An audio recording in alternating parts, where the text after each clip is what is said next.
Welcome to Projects for All. My name's Mike, and today I'm going to do basically an entirely different video from what you're used to seeing me do.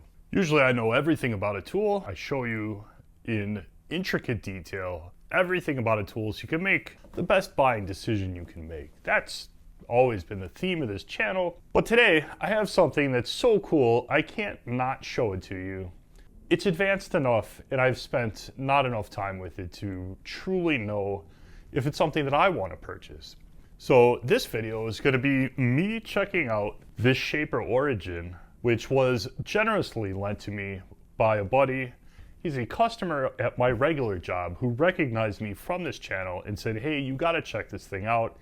It is super cool. So he lent this to me. I've had it for a few weeks, but I haven't had much time to look at it because it's been like -10. So I haven't really been in the garage much, which is why you might have noticed we haven't posted a video in a couple weeks. The weather broke and I'm out here and I get a chance to turn this thing on and look at it and just play around with it a little bit. I'm gonna take you guys with me. The reason I'm thinking about buying this is strictly from a hobby standpoint. Making furniture, mortise and tenons, some engraving, maybe some inlays, and a few useful things around the house. So come on in here, let's turn this thing on. We'll see the menu system and how it works. I'll show you what it came with, and you guys can tell me for about I think $2,900 if this is worth it. Comes in a Shaper Origin branded sustainer case. It's pretty nice actually. Secures it in. It's got some fitted styrofoam pieces. This is the flooring company of the gentleman, Iulian, who lent this to me. So if you're in the Chicagoland area and you're looking for some custom flooring, I'll put his info in the description so you guys can check him out if you'd like. Sustainer lid's got some info here, power switch, speed, USB on the side, dust hose, the basic stuff. Just like any router, put your router bit in the spindle. The spindle has a plug that you can unplug. This one I had to look at for a minute. You put your spindle down in the machine, and then right there, that little circle is the screw to lock the thing in. Here's the kit it came with. This was in the sustainer. There is our Shaper tape. I'll show you how you use that in a bit. And some various tools. It's got to lock the spindle down. It's got a 19mm wrench here. All this stuff is very nice quality. Came with a few bits. I bought this. This was about $100. Comes in this cool little mini sustainer. So you got an engraving bit, 1/4 inch. The case is definitely cool. There's an 1/8. But keep in mind, this didn't come with the machine. This was something I purchased. It was $100 for these 3 bits with this little case. Nice looking quality on these bits. And then I bought an extra tape because I wouldn't feel bad using up his Shaper tape. I'll show you what we do with this. This is it's pretty amazing stuff. Came with the owner's manual, of course, with the basic functions. All the starter info you need, really. And here we are. One computerized CNC router. This thing, the quality of this just blows me away. So you got a couple locks here for transport. You take these out and just put them back in when you're moving it. Helps secure everything. Got your on-off for your spindle. The plug for it is on the side here.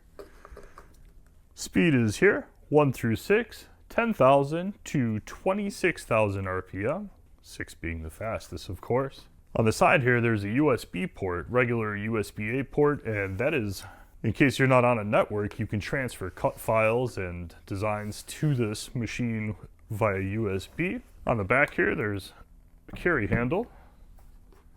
And there's a little chip tray also in the back here. Both handles have a button. The fit and finish on this thing is pretty amazing. On the bottom side here, it's got like a plastic shoe. The hole that it cuts through is relief cut here on the side. The cover for this is plastic and it pulls the dust extraction through the side here and then through a hole on the side of the base here. So comes with this little cover. It's magnetic. Just sits right on there. That's definitely going to help you with the dust extraction. Got a 4mm Allen that comes with it. The screw is right here. We'll loosen that up. You're going to see me be a lot more careful and a lot gentler than I normally am on this channel with things because, as I said, this isn't mine and it's $3 grand and I definitely want to return it in the condition that I received it. So we got our spindle here. Here's our collet.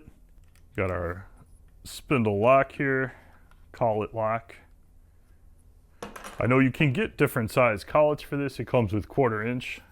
There's a locating groove on the back of the spindle and a couple pins on the back inside here, and it falls right into place there. Let's plug this thing in. Let's have a look at the menu. All right, well, I put some strips of this tape down. We're just gonna do this for fun. We'll put it on air cut and demonstrate cutting a couple shapes. You can see how it moves. The thing's incredible. I think this tape was about 22 bucks. We'll plug this thing in. You guys can see the menu as it starts up. Got a cool pulsating light. There's a camera underneath here. Camera and some lights. There, it's booting up. And it's gonna see that tape right away, I think. Takes a minute to boot. You can see the spindle moving on its own and adjusting. The whole time we're doing this demo, I have the spindle unplugged.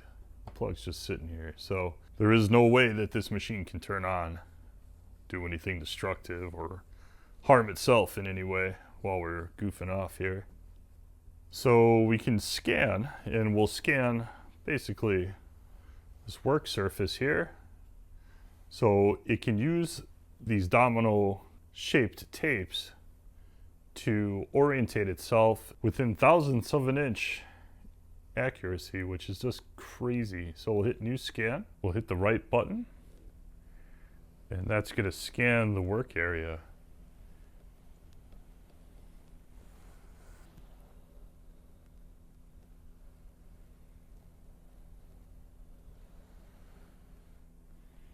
We'll hit finish, see if that's good enough. Updating workpiece. And there we go. Now the camera sees just the workspace here. So there's a number of things we can do right on here, at least from what I'm aware of. We can hit create. We can make a simple shape. The diameter of a circle, go 3 inches. There you go. We can place it by hitting the button on the right side there. There's our circle. Then we go to cut, and it shows our cut path right there. Crazy. Just that fast and easy. Try not to get that overhead light in there. We'll hit cut. Why not?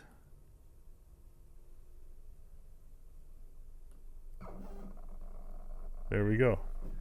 We hit cut, and now the spindle is keeping us lined up. If you watch that spindle, you can see it adjusting for my inaccuracies here. See, I'm off of there. Watch me go back and forth a little bit. See that spindle compensating for me? It's totally insane. Retract. There you go. And we just cut a circle. Let's get out of that. Design, remove object. There you go. It shows that we cut it, but it is removed. Yeah, see? It shows that on the workpiece we made that cut, but it doesn't want to do any more cutting because I got out of there. But look at that. I can't shake it. That circle's there. So we can do create, and there's a number of shapes. We can do box joints right on here. Probe circle, don't know what that means. Pen is kind of cool. Hit pen. And we hit the right button here to add a point. So we can just do a random shape.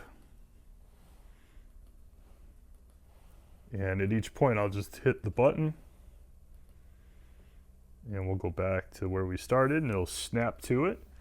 And there we go, we got a shape. We can probably just cut that out if we want. So you got all your options for depth. We're gonna cut on the outside, inside. Engrave, we're gonna hit air cut.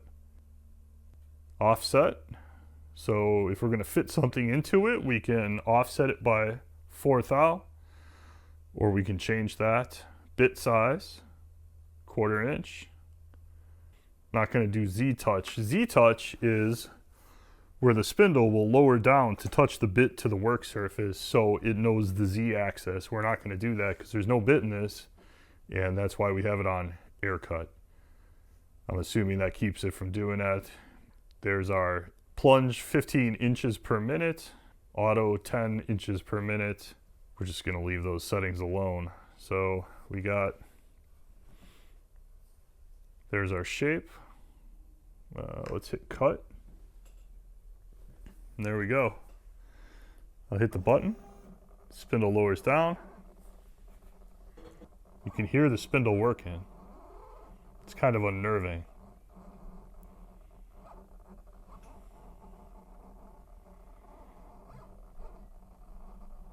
You can feel, I can feel the spindle moving, which is wild.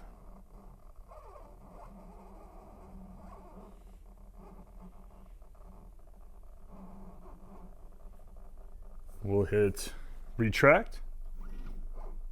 It's crazy, man. I'm not showing you the bottom here because it's really not doing anything. I mean, there's no spindle and we're not cutting, so there's nothing to look at down below here. So now we have 2 shapes on our work surface, and they are locked in the virtual space that is the shaper here. We got our circle and we have our weird shape that I designed real fast. If we hit import, there's already a file in here that the owner must have put in, sustainer tool organizer for parts. So you'll see, you can pinch to zoom. There's the shapes I already cut in there, but here is some parts to cut out to interlock to make an organizer for a sustainer. And we can place that on our work surface if we want. We just hit place. So now, look at that. We got the whole layout for all the parts. There's one. There's a slot right there. And let's hit cut. So all these parts. And this is already, I'm sure this was a pre-designed file that came off the marketplace for this setup. So we could go ahead and cut all the parts out to make that sustainer organizer. That's crazy. If I move it around, it'll highlight each individual part. Yeah, we can zoom and zoom out there. Crazy cool. And that's probably about 1% maybe? I'm guessing. Probably not even 1% of what this thing can do and its capabilities. It is one of the coolest tools on the market, in my opinion. Whether or not I'm going to spend $3 grand to buy one remains to be seen. I don't know. There's some accessories that I would buy. There's a workstation that allows you to accurately clamp stock vertical so you can cut mortise and tenons. That is something I would absolutely buy. That's like another, I don't know what it was, 500 bucks or so. But even having one here and playing with it, I'm absolutely blown away by it. But will I really use it, and will I get all the functionality that I want for, you know, basic furniture making and things like that? I don't know. Or is it more of a toy, and maybe I should take a pass? You guys tell me what you think. Even messing with this thing in person, I can't tell you if I would use it enough to justify the costs. I can tell you I have a welder that's probably worth the value of this tool, and I don't use the welder hardly at all anymore because I'm too busy in here making videos about woodworking for you guys. So all my metalworking stuff is kind of, all those dreams have been put aside, at least for now, and I could probably get that Miller welder out and sell it and buy this, and we can make some more videos about it. So you guys tell me if you would be interested in seeing more content on this and what it can do. This is just a really, really basic intro. Tell me what you think. Tell me if you like seeing these videos, even if I'm not the expert and can tell you everything about it. So there you are. let me know in the comments. There's a brand new Discord server. We're on Facebook now. We're on Instagram. We're going to post a lot. Hit me up there. Say hello. Throw some pictures on there of what you're working on. And yeah, let's chat about it. See you in the next video.